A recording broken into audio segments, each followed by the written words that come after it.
today for our book, we are going to start brainstorming and putting in some of our text features. Now there are 3 text features that we already have in there. Who can tell me some of the ones that we've already kind of put in? Tammy, which one?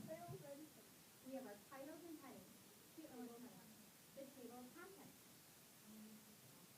Some of us have a glossary within our table of contents and maybe started typing that.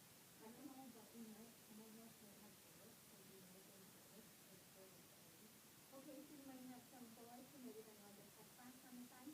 Some people have subheadings. Some might have subheadings along with their headings. Chapter title. You have your title page. So today what I want you to do is to start to brainstorm and write in where you might put some other text features. So some of the ones that I was thinking of are some of those common ones, like pictures, text boxes, the glossary, and maybe then filling in through your chapters and highlighting or underlining some of the words that you think would be plus in your document, and then bolding those bold words. So those are some of the ones that I have considered putting in my book and that I want you to do now. Just turn and talk to your partner and think about what are some of the ones that you would like to put in your book. If you are having some better stuff to get your outline on, put some text features up there and some reminders of things that you can put in. If you're not using your partner, hey, you can make a text. Like a lot of the times I would describe it in a problem would be like the edge of your seat.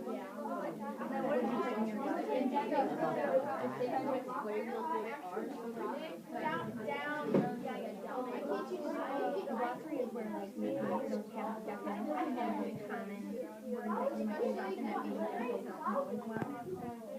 So keep that in mind. Maybe you don't need a glossary if there's like 1 or 2 words, you can just pull it out and use it by the glossary is when you know I can show you that. Yeah, so and I can show you that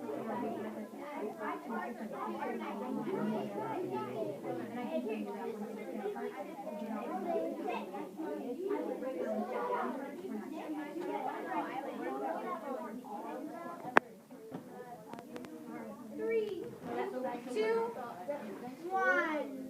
Talking is done. I heard a lot of great conversations.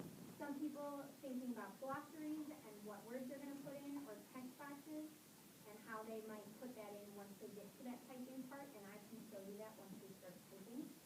Who would like to raise their hand and volunteer with their partner as to some other text features they would like to put in? Maggie and Grace. I put a glossary and a table of contents and headings. Okay, and what is the importance of your headings going to be? The chapters. Okay. Are there going to be any subheadings then within your chapters? Yeah. And what are the importance of those going to be?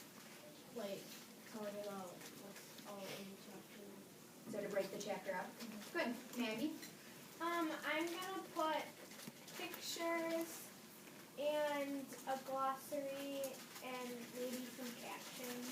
Okay, what would your captions be about? To like explain what the picture is, because sometimes it's just kind of hard to see. Perfect. Good idea. Especially with something that's, not as common to a lot of people. And what would you put in your glossary? Like favorite words that nobody knows about me. Yeah, that would probably be very helpful. And that was something that I talked about. You guys can sit down with you. With another group, someone wanted to put in a glossary, and I asked them what they would like to put in, and they could only think of a few words, and that's when then maybe it's just better to do a text box to the side, a bolded word on that page, and just off to the side you kind of then give your definition instead of using a whole page for just a few words. So something to keep in mind, if you realize I don't have that many to really make a glossary, and I would say you need at least 7 or more words within your story to make a glossary, it might just then need a text box. Another group that would like to share.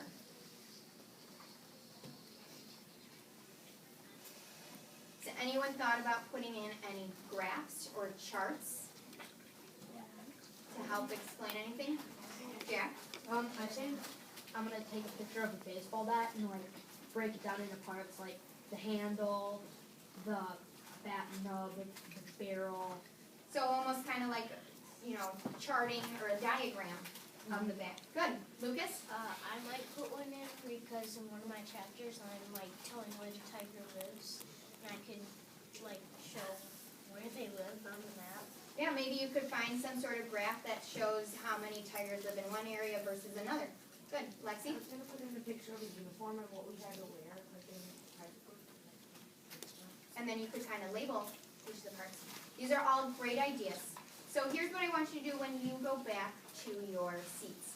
You're going to get out your written draft that you have and start going through with a highlighter or with a colored pen or pencil and mark whether it's words that you want to put a text box in for or to put into your glossary, and also places that you want to put in your charts, your graphs, your pictures, your bullets, whatever your maybe more headings or subheadings, and start kind of writing that in so that when we go back to the computers and start typing, you know what you need to add or to look for if it's pictures or charts, and you're not just sitting there kind of staring at the page. So when I have you go back, you're just going to pull out your written draft and start using the color tool to put in some of those text, or write in what those text features you would like to add. Yeah.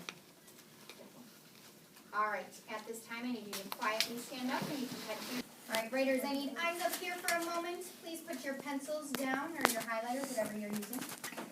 I pulled up my example to show you a few of the text features that I went back in and put in. First thing I did is I put in an introduction from a softball player. I'm sure you can all guess who that softball player is. I also added, yes. What? I also added a glossary at the end. But I'm just going to show you my first chapter and some of the text features that I added in. But there, so here's my introduction that I put in.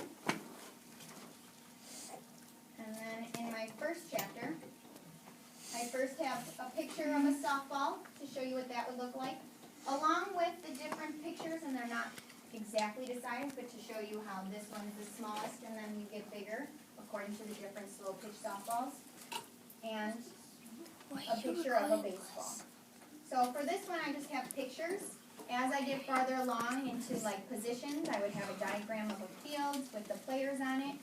But I just wanted to show you my example of how it kind of has worked, where I have the pictures kind of just all within it and not just on its own separate page. And when we get to putting those in, I can help you do that as well.